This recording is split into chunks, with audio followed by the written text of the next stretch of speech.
Charlotte Hornets naglabas na ng statement patungkol sa nangyari sa ginawa nilang trade sa Lakers. Pero bago yan buti na lang nagdagdag ang Lakers ng bago nilang player sa two-way contract nila. At ito nga ay si Jordan Goodwin na pinag-sign ng Lakers kahapon para sa kanilang two-way contract kapalit ni Armel Traore na na-waive ng Lakers ang kontrata. Sakto nga itong si Jordan Goodwin at nagamit kaagad ng Lakers laban sa Indiana Pacers kanina. Lalo at wala pa nga itong si Luka Doncic at inaasahan na next game na ito maglalaro laban sa Utah Jazz. Habang si LeBron ay out naman kanina sa Lakers dahil sa kanyang left ankle soreness injury. Nabukod kasi sa performance ni Austin Reeves na career high sa points na may 45.7 rebounds, 7 assists at 3 steals, ay nagambag din ang bagong player ng Lakers sa kanilang two-way contract ng 10 points, 4 rebounds at 1 assist. Kaya malaking tulong ito para sa Lakers considering na wala sila LeBron at Luka Doncic.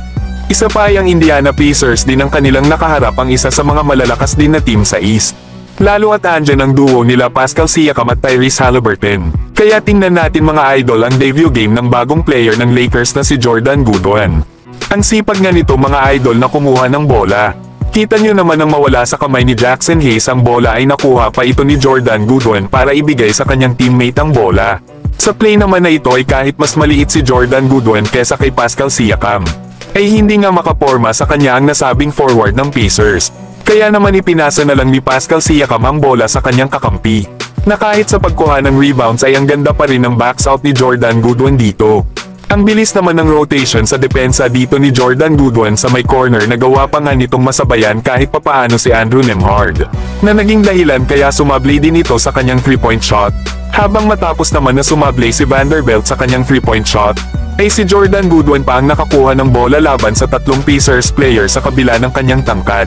Naubos naman ang shot clock ng Indiana Pacers dahil sa ganda ng depensa ni Jordan Goodwin dito.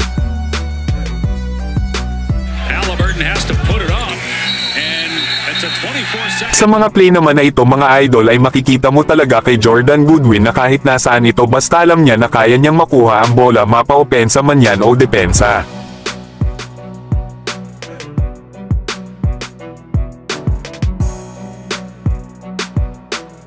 Still naman ang inabot ng player na ito kay Jordan Goodwin nang subukan niyang umatake sa basket.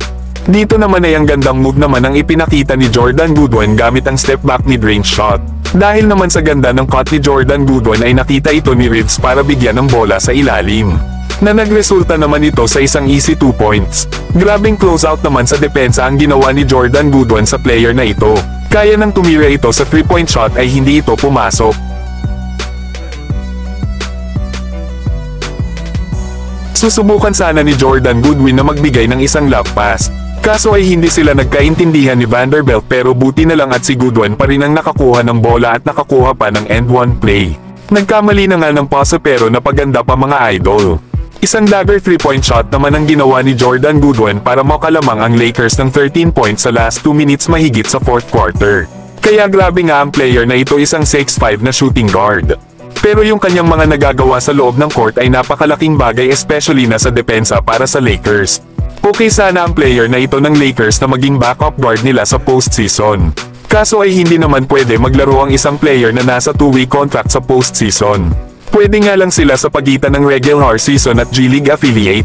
Pero kayo mga idol, ano ang masasabi nyo sa bagong player ng Lakers? Samantalang Charlotte Hornets nag-release na ng kanilang statement matapos na ipagpawalang bisa ang nasabing trade ni Mark Williams dito sa Los Angeles Lakers.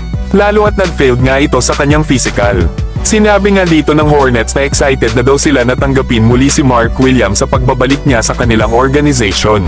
Na matapos nga daw na itong mga ibang mga kupunan ay agresibo na kunin itong si Mark Williams, ay sila daw sa Charlotte Hornets ay nahirapan sa kanilang desisyon na alisin ito para i-trade. Lalo at palagi nga daw silang may paggalang sa talento ng kanilang big man na si Mark Williams. Lalo na daw sa kanyang work ethic at character. Kaya matutuwa daw sila na muling makita na sumama sa kanilang roster itong si Mark Williams bilang isang dynamic presence sa kanilang starting center position.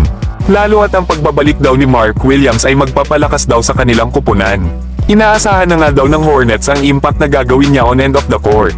Yan nga mga idol ang mga sinabi ng kampo ng Charlotte Hornets sa nangyaring pag-void sa nasabing trade ni Mark Williams sa Lakers. Nag-aalangan pala sila na i-trade si Mark Williams sa Lakers. At sinasabi din dito ng Hornets na ang Lakers daw ang agresibo na makuha itong si Mark Williams kesa sa ibang mga kupunan. Pero sa kabilang banda dito sa side ni Rob Pelinka ay sinasabi niya na ang Charlotte Hornets ang unang nag-reach out sa kanila para sa nasabing trade. Nasa isang maliit nga na press conference sa mga reporter sa isang pregame, ay sinabi ng GM ng Lakers na si Rob Pelinka na ito daw Hornets ang nag-reach out sa kanila patungkol sa pangangailangan daw ng Lakers sa big man. Kaya naman ay wala pang 2 araw ay nagkasundo na ang Lakers at Hornets sa nasabing trade dito kay Mark Williams. At ibinigay nga ng Lakers sila Dalton Knecht, Cam Reddish kasama pa ang 2031 unprotected first round pick at isang pick swap sa 2030. Kaya sino kaya ang nagsasabi ng totoo kung sino ang unang nag-reach out para mangyari ang nasabing trade sa pagitan ng Lakers at Hornets? Pero kayo mga idol, ano ang masasabi nyo dito?